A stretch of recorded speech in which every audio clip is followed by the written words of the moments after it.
Senhor, no início deste dia, peço-te a paz e a sabedoria. Torna-me uma pessoa virtuosa, espelho de tua bondade neste mundo. Quero contemplar tuas criaturas com olhar cheio de amor, cuidado e compromisso com a justiça. Concede-me percorrer o caminho aberto por Jesus, narrado pelo evangelista Mateus, buscando o discernimento necessário para que meu estar neste mundo seja pleno de sentido e todos que comigo conviverem sintam a tua presença. Que eu possa chegar à noite com o coração em paz, por ter cumprido a vossa vontade e não ter permitido que meu dia passasse em vão. Eu posso dizer com Jesus: sim, Pai, porque assim foi de teu agrado. Amém.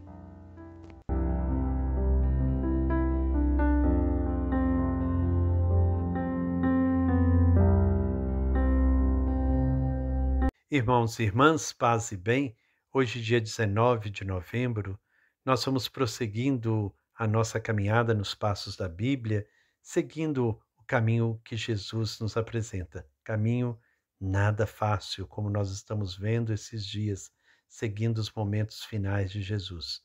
É dor, sofrimento, porque defendeu a verdade e a justiça. Que nós possamos, então, meditar hoje o capítulo 27, versículos 11 a 26. Nós e nossos filhos somos responsáveis pelo sangue dele.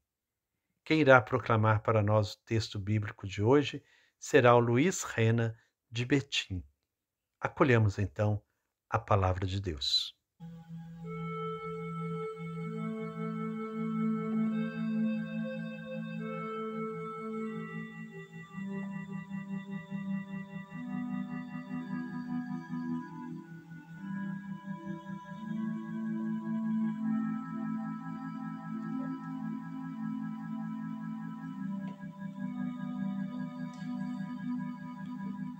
Nós e nossos filhos somos responsáveis pelo sangue dele.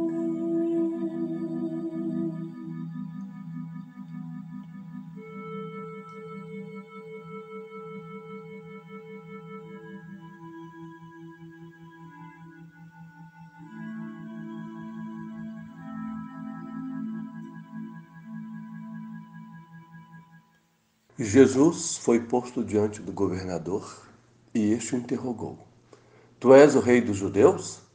Jesus declarou: É você que está dizendo isso.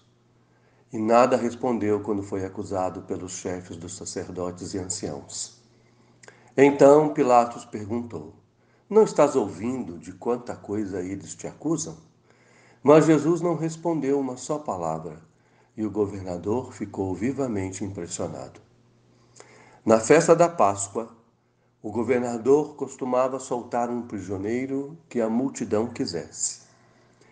Nessa ocasião, tinham um prisioneiro famoso chamado Barrabás. Então Pilatos perguntou à multidão reunida: Quem vocês querem que eu solte, Barrabás ou Jesus, que chamam de Messias?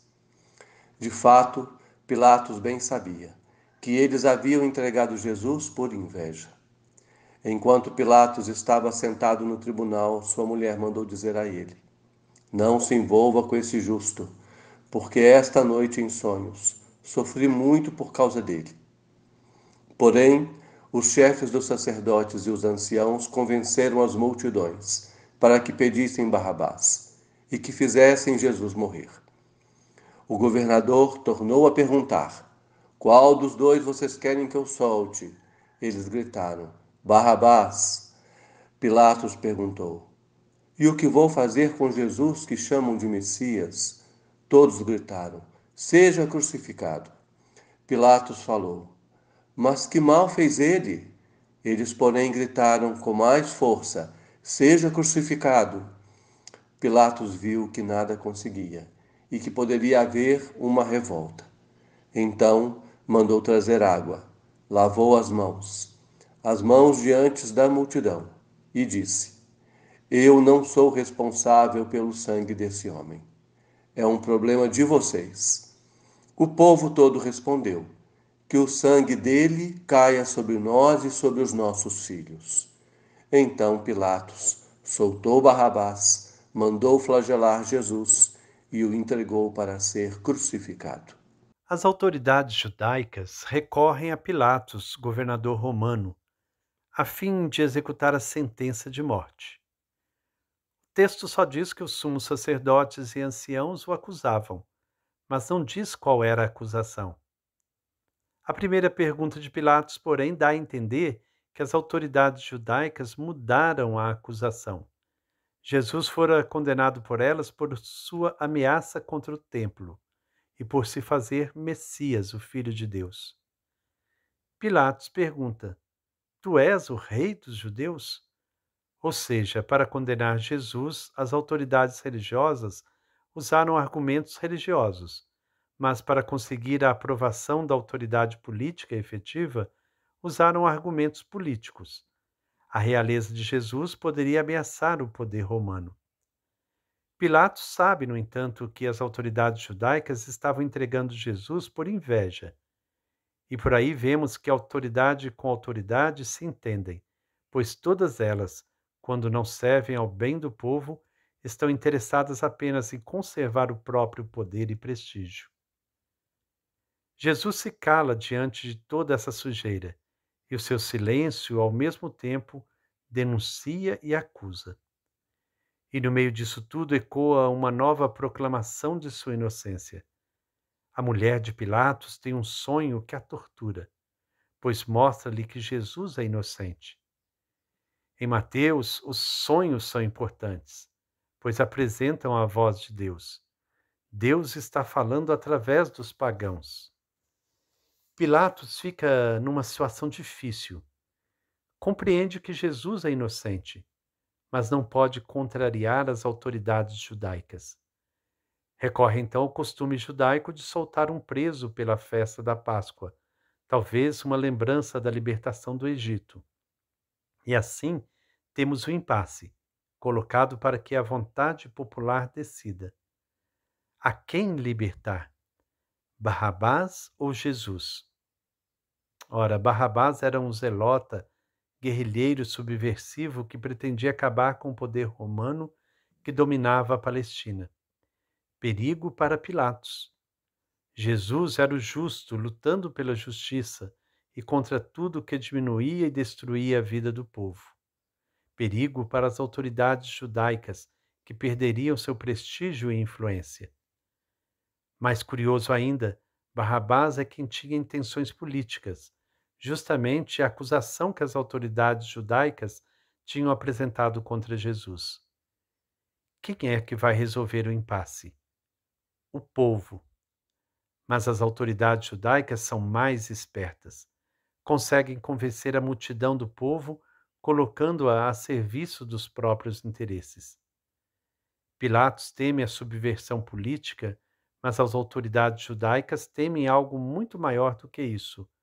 A justiça pregada e praticada por Jesus é muito mais perigosa, pois levaria o povo a abrir os olhos para os próprios direitos, acabando não só com o Estado opressor, mas também com os privilégios de todos aqueles que exploram e oprimem o povo. Sem dúvida, o projeto de Jesus era mais radical. Pilatos, ou o poder político, lava as mãos, isto é, não assume a responsabilidade. E aí temos a justiça do poder político. Para assegurar o poder e a influência, sacrifica o que for preciso, inclusive entregando à morte um inocente, mesmo sabendo que é inocente. E o povo? Assumindo a morte do inocente que luta pela causa do povo, renuncia à sua própria libertação e escolhe continuar servindo àqueles que o exploram e dominam.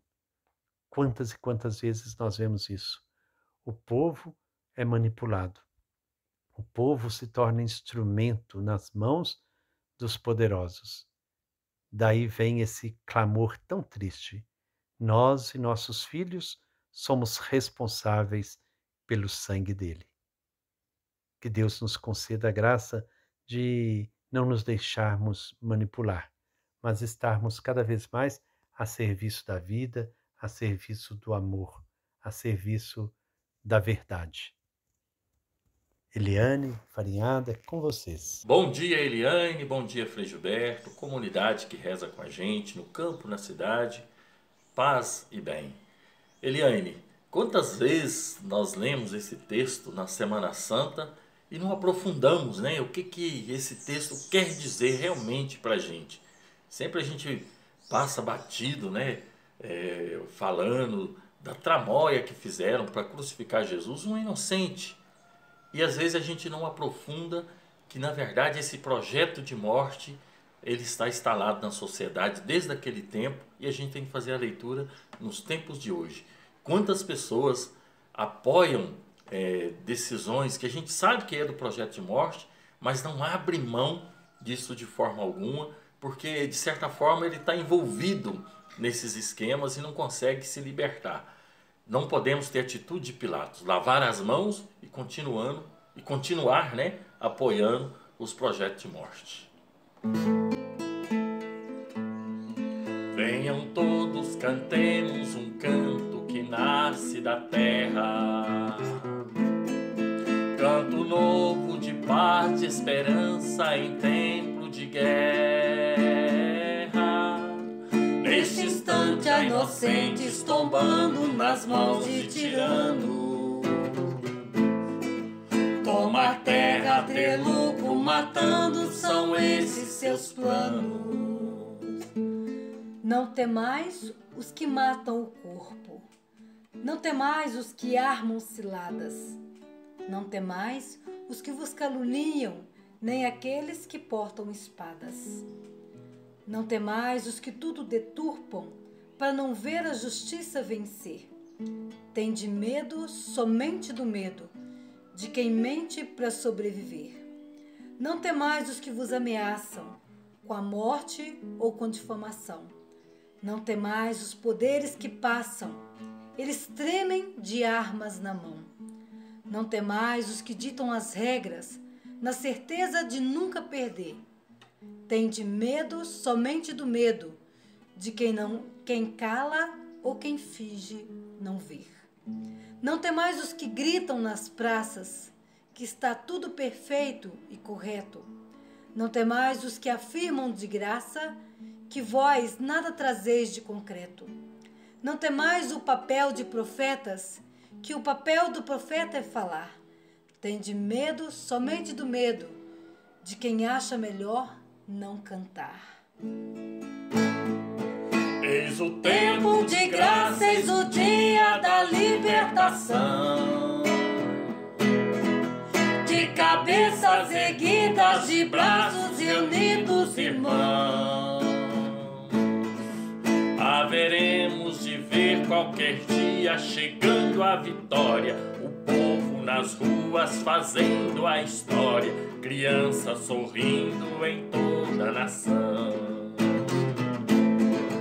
Haveremos de ver qualquer dia chegando a vitória, o povo nas ruas fazendo a história, crianças sorrindo em toda a nação.